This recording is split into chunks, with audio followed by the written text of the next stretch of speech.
O Mississippi de 1930 não era apenas um lugar no mapa, era um ambiente abafado, cheio de poeira, suor e uma opressão que esmagava a alma das pessoas. Nas plantações de algodão, o blues não era música para festejar, era um grito de desespero e de sobrevivência. E foi o cenário da miséria de um jovem chamado Robert Johnson. Decidiu que não queria apenas sobreviver, ele queria a imortalidade. Imagine o cheiro de uísque barato e fumo de corda queimando dentro de uma junk point, que eram aqueles barzinhos de beira de estrada de chão batido. O jovem Robert tenta tocar sua guitarra, mas o som sai trêmulo, feio, as cordas parecem lutar contra os dedos dele.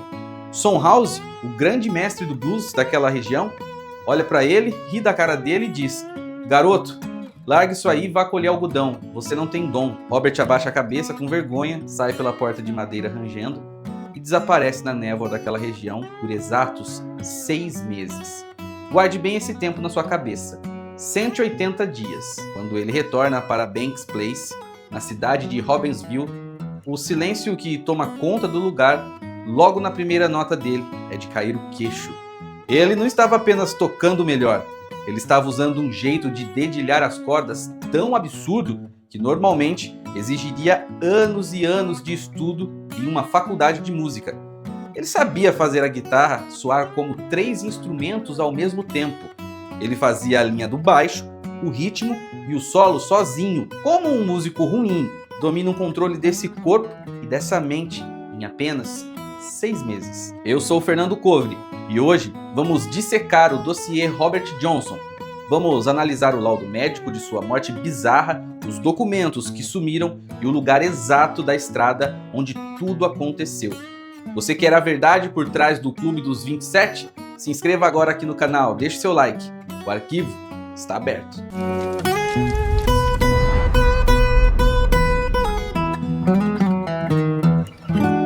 Mas o laudo que a polícia encontrou escondido anos depois mudava completamente o rumo dessa história. A lenda que todo mundo conta diz que ele foi até o cruzamento das rodovias 61 e 49, na cidade de Clarksdale, mas conversando de forma direta com você, as encruzilhadas no sul dos Estados Unidos têm um significado muito mais profundo do que uma simples lenda de terror.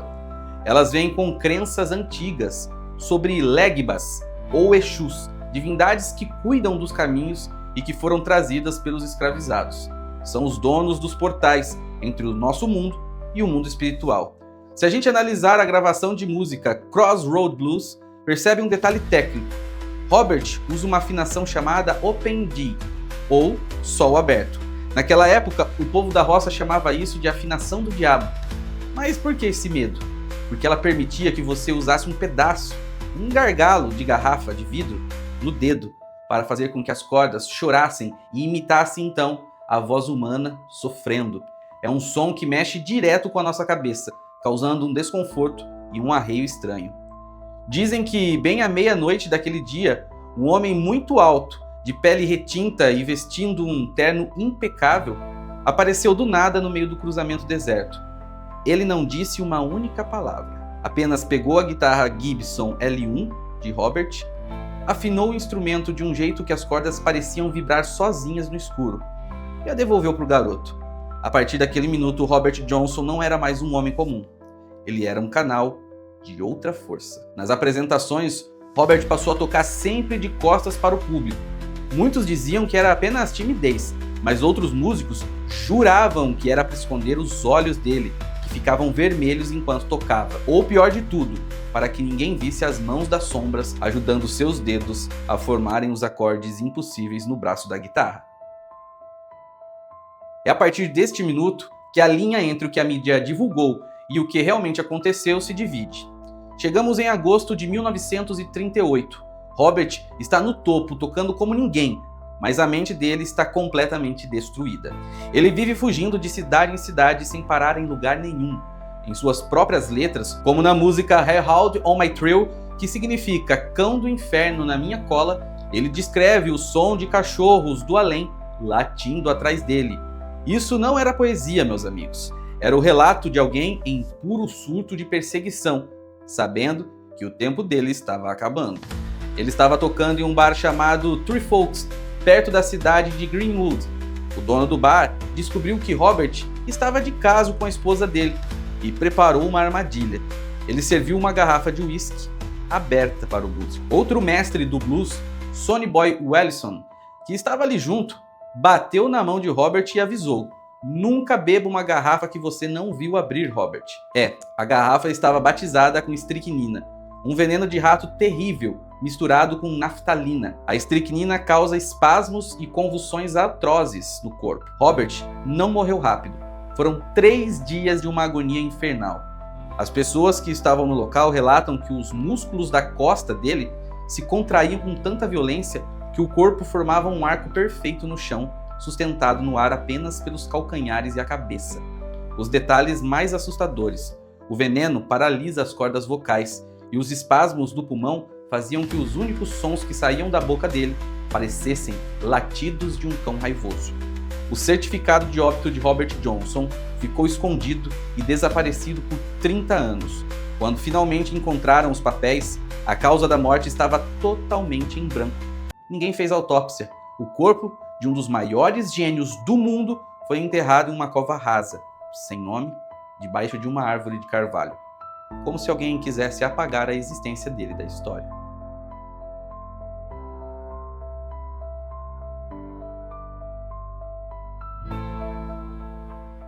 Agora, se você acha que o caso termina com esse enterro secreto, o próximo documento do Ministério Público prova que o pior ainda está por vir.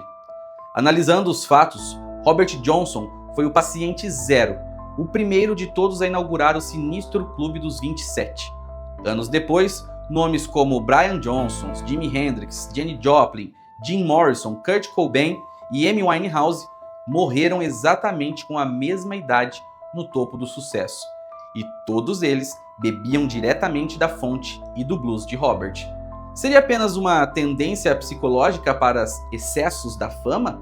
Ou uma cobrança do além para quem acessa frequências que não pertencem aos vivos? Hoje em dia, a encruzilhada da cidade de Clarksdale tem um monumento bonito, com 3 guitarras azuis. Virou ponto turístico para tirar foto, mas os moradores mais antigos garantem: se você for lá às 3 horas da madrugada, quando o vento sopra forte, batendo nas plantações de algodão, você ainda consegue ouvir o som instalado de uma guitarra antiga desafinada no meio do escuro.